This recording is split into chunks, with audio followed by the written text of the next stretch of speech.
welcome back to my channel. My name is Emily and this is my corner to share all things homemaking, marriage, lifestyle, minimalism, home decorating, home care, all of that kind of thing. So if that's something you're interested in, make sure that you hit the subscribe button so you can be a part of my YouTube family.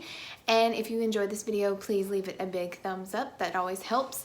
And today's video, we are going to be doing 7 frugal tips for the modern day housewife. Now, I'm sure we can all use frugal tips. We can all use more tips on how to save money, but especially if you are a one-income family or you live on one income like we do.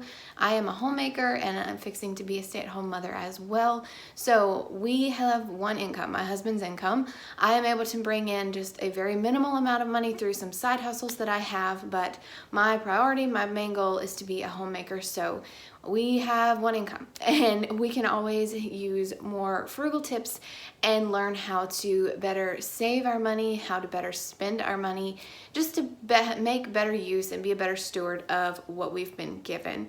So that is what today's video is going to be about. I'm going to give you 7 tips for frugality. So the first tip that I have is something that we recently started implementing in our life, is to set aside days of the week as no spend days. And I've heard a lot of different people talk about this, and I've seen like different things like on Pinterest about no spend days. But what we were finding was we were spending a lot of money on little menial purchases day to day that were adding up to a significant amount at the end of the week. And what I mean is like a drink at the store, or a snack, or a random item that you pick up at the Dollar General. Just random things that you end up spending money on, and then at the end of the week it's like, okay, we spent like $50 on stuff that did not even matter, like stuff that we did not need, that we did not have in the budget. So what we've started doing is picking 3 days out of the week that we set aside as no spend days. So on those days, neither me nor my husband will spend any money, unless of course like if the car is out of gas, then obviously we have to put gas in the car. But I try not to schedule my grocery shopping on these days because we want these days to be as much of a no spend as possible. So on those 3 days, we do not spend any money.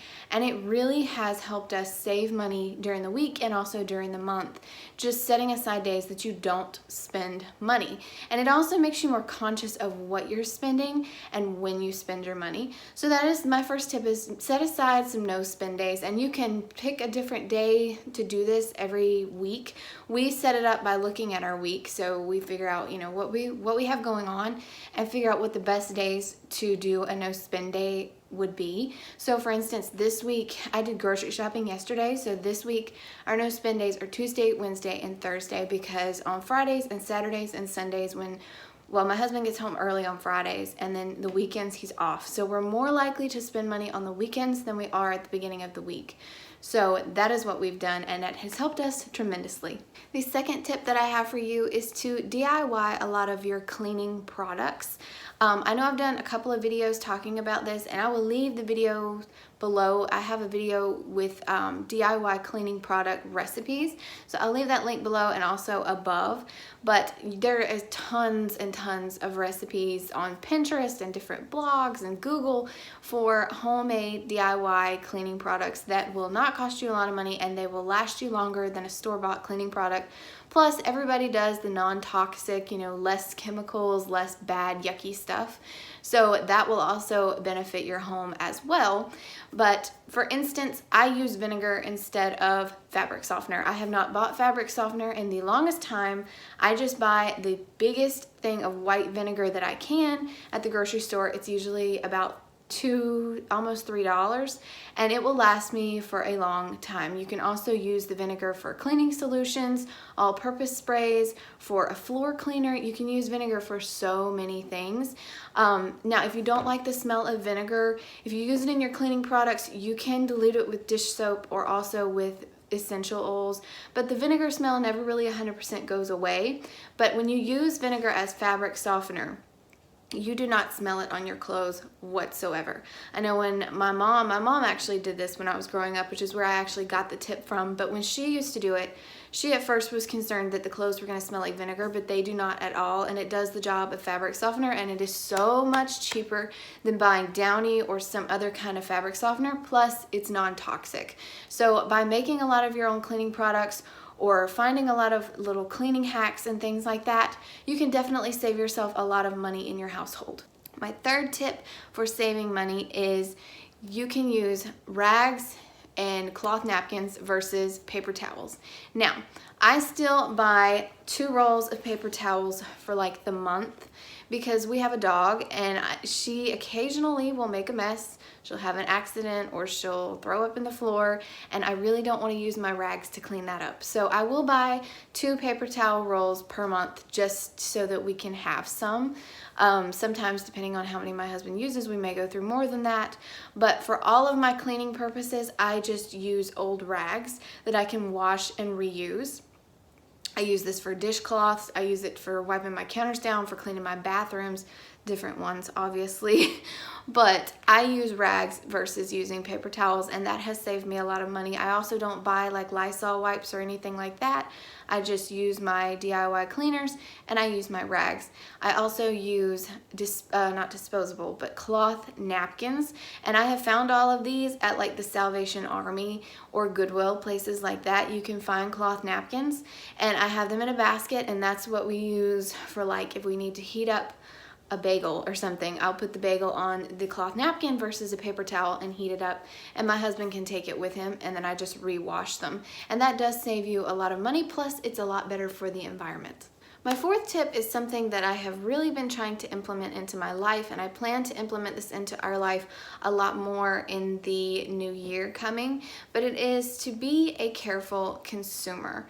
And what I mean by that is take more thought into what you buy, why you're buying it, the quality of what you're buying. I kind of grew up with this mindset because my family was a single income family growing up. So anytime my parents made a purchase of something, they would not purchase something without putting a lot of thought into it. They would pray about it, they would talk about it. If it was a big purchase or something that was pretty substantial, they would put a lot of thought into it. And even smaller purchases, my mother would always consider it very carefully before buying it. And a lot of times she wouldn't buy something just because she didn't want to spend the money. And I am trying to put myself in more of this mindset. One of the problems that I've always had, the struggles I've always had with this, is I tend to buy the cheaper option versus buying for quality. And my husband has tried to tell me over and over again, it's better to buy the quality item than to buy something cheap that you're going to have to replace very soon. So, that's one thing I'm trying to reverse my thinking on, to buy more quality items that are going to last a longer amount of time than to just reach for the cheapest one that's going to break or fall apart or get scuffed up or messed up in a very quick amount of time and then have to be replaced. But when I go to buy something, when I go to purchase something, I try to think about it, consider it, figure out if I really need it or what my reasoning is before I buy it. Like, am I buying this to impress somebody else, or am I buying it because I actually like it? Or am I buying this because I need it or just because I want it? Can it wait for a little while? I just really want to be of a more careful consumer mindset so that I'm not spending needless money on things that really don't matter when we could be saving that money. So I think by having a mindset of being a careful consumer, it will help you to be more frugal. And we live in a society that is so wrapped up in consumerism. Everywhere you turn, somebody's trying to get you to buy something. There are so many advertisements and influencers and trying to influence you to buy things, and YouTube ads and ads on TV, and sale papers, and Black Friday just happened, and Cyber Monday just happened. So it feels like everything around you is trying to get you to buy things, to buy more stuff. And this kind of goes hand in hand with the minimalism mindset that, you know, you have enough. Like when you love what you have what you need. And so if you kind of look at it in that way, it helps you to have a more frugal mindset of, do I really want to purchase this, or would I rather just save the money? Do I really need this item? So that is one thing that I am trying to implement into our life that will definitely help us, and it will help you be more frugal. My fifth tip is to thrift whenever possible. Now, thrifting, it's funny to me because we always thrifted growing up. We always went to Goodwill and bought clothes. We always bought toys from Goodwill or yard sales. Like growing up, thrifting was what we did because, you know, we were a single income family. So we thrifted a lot of our clothes. We thrifted a lot of our stuff. My mom always thrifted, went to yard sales. You know, most of her home decor was, you know, from thrift stores and Goodwill and yard sales. So, you know, I feel like we thrifted before it was cool, because now it's cool to thrift. Now everybody's doing thrift with me videos, and, you know, there are so many accounts on Instagram, which I think is really cool, but there are so many accounts on Instagram where these people go thrifting and they find these things and they sell them online. So it's like an online thrift store, and you have places like ThredUp that's like a online consignment thrift shop type thing. So, but I always say we thrifted before it became cool to thrift. So I've been thrifting all my life, and I am so like, I cannot go buy a $15 shirt at Walmart or Target when I know I can take that $15 and go to a thrift store or go to a yard sale and get like 6 different things. So thrifting has spoiled me in a way. But one other thing about thrifting is you can find better quality pieces thrifting. If you really search and you really look, you can find better quality items than you can by buying like fast fashion or anything. But not just clothes. You can find quality housewares, quality, you know, dinnerware. You can find quality appliances, furniture. You guys know that a lot of my home decor and my furniture has been thrifted or handed down to me. So you can find a lot of things thrifted or through Facebook Marketplace. I also consider that kind of thrifting because it's kind of like yard selling. But you can find quality pieces. You just have to hunt. You have to look for them. I needed a new pair of boots this winter, and I actually just found a pair at a thrift store. They were $8.95. They were real leather, really nice. They were a beautiful color. They fit me, and I got those for $9 versus paying $30 or $40 in a store for a pair of nice boots or more. So you thrift whenever possible. If you're looking for a certain thing, check at the thrift store first. Check Facebook Marketplace first. See if you can find a good quality item that you're looking for that way versus buying it new, because not only does this help you save money and is it frugal, but it's also cutting down on waste and stuff that's in this world. So that is another tip on how to be frugal. Number 6 is a tip that I have talked about on here before, but that is to cook from scratch. Now, a lot of people don't cook from home anymore. Like cooking from home has become somewhat of a lost art, I feel like. But cooking from home will save you so much money. And I'm not going to sit here and tell you guys that we are perfect at this, because we are definitely not. We go out to eat sometimes. But because we are on one income, we are a lot less likely to go out versus me cook. I usually try to cook all week, and we may go out on the weekends sometimes. But I try to cook for the most part every day during the week. And especially for the 2 of us, like one meal can stretch for 2 days. If I make enough of it, it can stretch for 2 days. And cooking from scratch is so much cheaper. You can go to Olive Garden and spend $50 for 2 people, just get 2 entrees. If you get sodas or something, or in a dessert, you can spend $50 for 2 people on a meal that you probably could have made at your house for $10. Pasta is so cheap. I've never understood how Olive Garden was able to charge so much for pasta, because pasta is like the cheapest thing that you can make, and you can make your own sauces and make it even better than Olive Garden.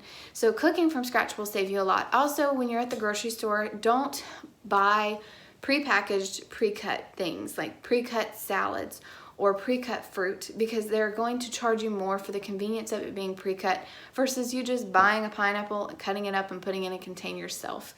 So by cooking from scratch, it means like use the recipe and go all the way. Don't just buy the prepackaged items. Now, canned food or prepackaged sauces or salsa, you know, you do you. I'm not saying everything has to be made from scratch, but if you stay away from some of the prepackaged fruits, vegetables, prepackaged dinners, things like that, that is going to save you money in the long run because they charge up for the convenience of those things. My 7th and final frugal tip is to just live within your means. And that is so simple. It sounds so simple, but a lot of people just don't do it. And I think everybody struggles with it. Everyone struggles to a degree with saving money and budgeting and things like that. Nobody's perfect and nobody has arrived by any means at all, unless maybe you're Dave Ramsey. I feel like he has the money thing down. But other than that, nobody has arrived and nobody's perfect. But I just think by having the mentality of living within your means will help you to be more frugal. Oftentimes we look at other people, we look at social media, we look at what everybody else has, and we feel like we have to keep up with that lifestyle. This is where minimalism has really helped me in not comparing myself to everybody else, is that I've learned to be content with what I have. And there's a lot of things, you know, that maybe I would like to purchase or I would like to do to my house, but I'm just content with where it is right now. And one day when we have the money to do those things, I'll do those things, but I'm not trying to keep up with everybody else. I know what our means is. I know how much money we make. I know what our budget looks like. And I know what our financial goals are. So we live within our means. We don't go on vacations that we can't afford. We don't purchase things that we can't afford. We don't swipe our credit card for things. We don't use debt. We have tried our best to be debt-free ever since we sold my car. Our goal is to live debt-free. We don't want to use credit cards. We don't want to get more loans. We don't want another car loan. We want to live within the means that we've been given and be a good steward of what God has blessed us with. And we just want to be able to reach our financial goals and reach our savings goals and better prepare our family for the future. And so by living within your means, it will help you get that frugal mindset so that you realize what you're working for. It's important to have a why in anything that you do. So, because if you don't have a why, you're not going to stick to something. You're not going to stick to a budget if you don't know why you're on a budget. You're not going to stick to a weight loss plan if you don't know why you're doing this. When you keep the end goal in mind, which is whatever that looks like for you. For us, it's financial stability and savings and just a better future for our family. That is what keeps us living within our means, living in a frugal mindset. And sure, we mess up. We all mess up. Like I said, nobody's perfect.